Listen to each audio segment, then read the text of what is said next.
بڑا اہم سبق ملتا ہے آج کی سیاسی لوگ خارجہ امور سیاسی بین الاقوامی چیزیں دشمن کے ساتھ بھی بات کرتے ہوئے ساری چیزیں کہ اب یہ واقعہ جو ہوا اس کو تھوڑا ابھرنے کے لیے ہتھیار کے طور پہ استعمال کیا قریش نے بھی یہودیوں نے بھی سب نے. تو مسلمانوں نے کوئی دفاع نہیں کیا اپنا. قرآن بھی یہ نہیں کہہ رہا کہ مسلمانوں نے اچھا کام کیا ہے آئندہ بھی کرنا ہے اسے, یہ نہیں کہا. فرمایا کہ ٹھیک ہے یہ گناہ ہے, حرام مہینے میں جنگ گناہ ہے, یہ غلط کام کیا ہے انہوں نے.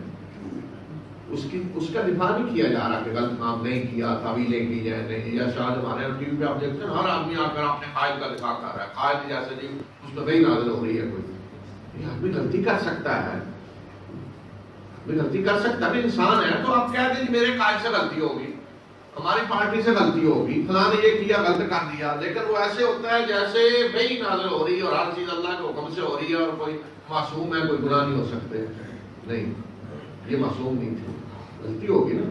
تو اس لیے قرآن نے کہا کہ انہوں نے جو کچھ کیا گناہ ہے, اس میں کوئی شک نہیں, گناہ ہے بہت بڑا.